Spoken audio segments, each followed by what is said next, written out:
ओम शांति। हम सब प्रजापिता ब्रह्मा की संतान हैं, तो हम ब्राह्मण ठहरे, अर्थात निराकार ज्योति स्वरूप परमात्मा शिव ने, जिसे हम प्यार से शिव बाबा कहते हैं, उन्होंने प्रजापिता ब्रह्मा के मुख के द्वारा आकर हम बच्चों को शूद्र से ब्राह्मण बनाया है, एडॉप्ट किया और एडॉप्ट करके हमें मुख वंशावली ब्राह्मणों का मर्तबा दिया। ब्राह्मण तो मुख वंशावली होते हैं, लेकिन हम सब ब्राह्मण मुख वंशावली हैं। मुख वंशावली ब्राह्मणों की कोई जाति, कोई भाषा, कोई रंग, कोई भेद, कोई कल्चर, कोई संस्कृति अलग नहीं होती। उन सब की एक संस्कृति, एक कल्चर, एक ही प्रजापिता ब्रह्मा की संतान होने के नाते उसी आचरण पर चलने वाले होते हैं।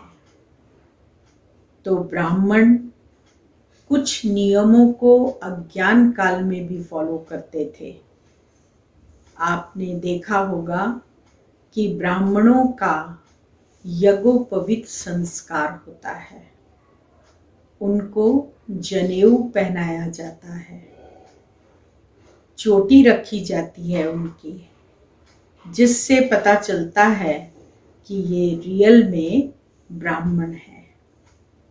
चोटी अर्थात हमारा बुद्धि का योग हमेशा ऊपर रहे, ऊपर उस भगवान की तरफ रहे। परमात्मा ने जो हम आत्माओं को ज्ञान सुनाया है, उस ज्ञान में हमारी बुद्धि लगी रहे। इसीलिए ब्राह्मणों की चोटी रखी जाती है। फिर उनको यज्ञोपवीत पहनाया जाता है। पहले जमाने में यज्ञोपवीत 7 धागों का होता था। 7 धागे कौन से?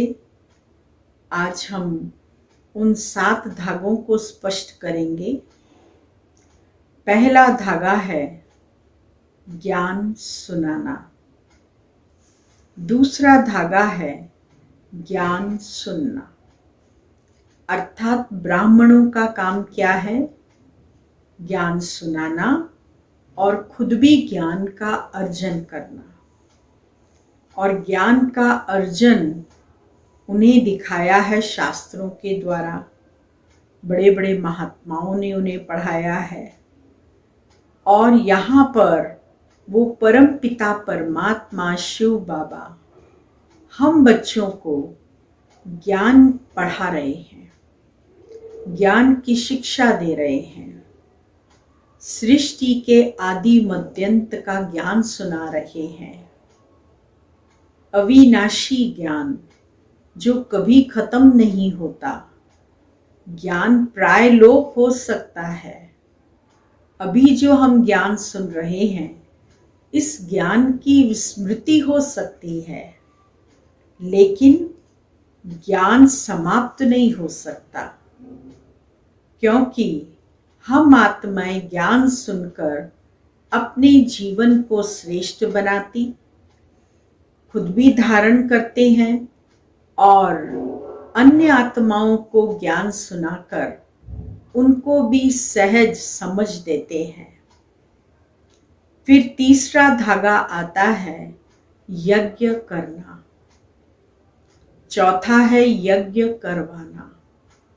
ब्राह्मणों का नियम होता है कि वो खुद भी यज्ञ करते हैं। हमेशा अमृत वेले उठकर पूजा पाठ करते हैं, साथ साथ यज्ञ हवन करते हैं। वातावरण को शुद्ध बनाने के लिए, संस्कारों को परिवर्तन करने के लिए, यज्ञ किया जाता है। हवन सामग्री की जो खुशबू है वो सारे वातावरण में फैलती है। खुशबू जो हवन की है उसका अर्थ है कि दिव्य गुणों की धारणा की हम आत्माएं खुशबू फैलाते हैं। तो यज्ञ हमने खुद भी किया, अपने आप को दिव्य गुणों से भरपूर किया और साथ में दूसरी आत्माओं को भी यज्ञ करवाया, क्योंकि इस यज्ञ का रचयिता है रुद्र परमात्मा। इसीलिए इस यज्ञ को रुद्र ज्ञान यज्ञ कहा जाता है। और इस यज्ञ को करने से हम परमात्मा की अनुभूति तो करते ही हैं, पर साथ साथ अपने जीवन में गुणों का समावेश भी करते हैं।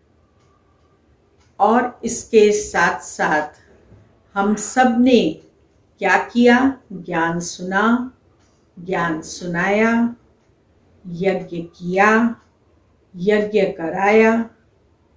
फिर उसके बाद पांचवा है दान दिया, छठा है दान दिलवाया। दान किस चीज का? दान दोनों प्रकार का होता है। ज्ञान दान भी होता है और धन दान भी होता है।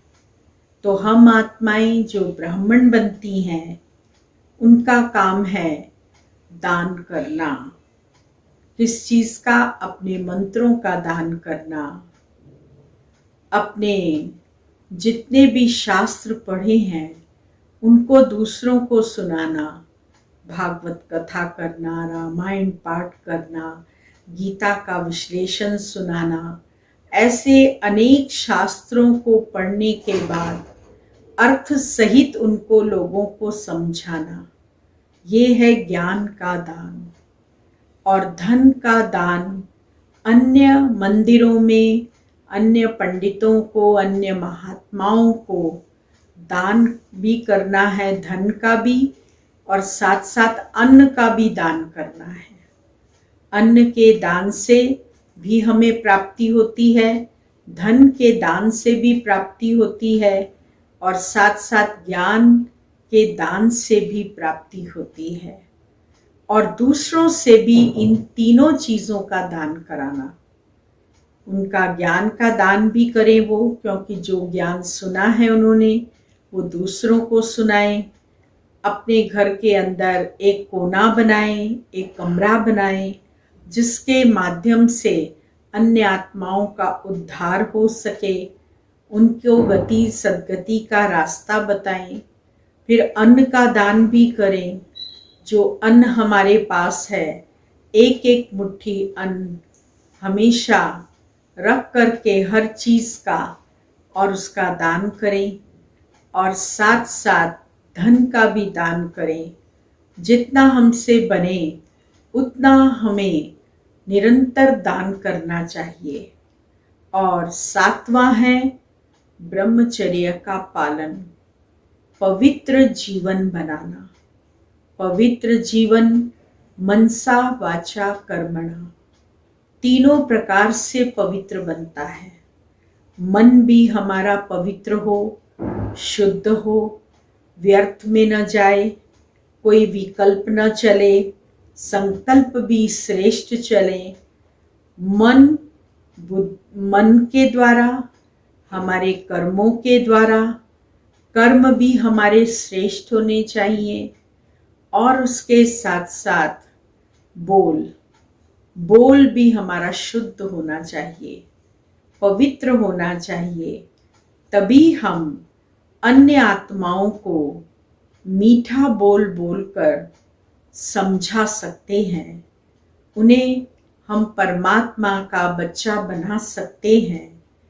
इन सातों ही बातों पर हमारा निरंतर अटेंशन जाना चाहिए।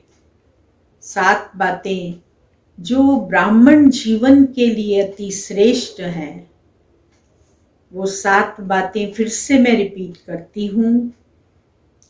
ज्ञान सुनना, ज्ञान सुनाना, यज्ञ करना, यज्ञ करवाना। धन का दान करना और धन का दान करवाना। दान करवाना। और 7वां है ब्रह्मचर्य अर्थात पवित्रता की पालना करना। पवित्रता भी 3 प्रकार से, मनसा से, वाचा से और कर्मणा से। इसीलिए हम अगर सच्चे ब्राह्मण बनेंगे तभी हम ब्रह्मा बाप के पद चिन्हों पर चलकर और फिर आगे बढ़ सकते हैं। ओम शांति।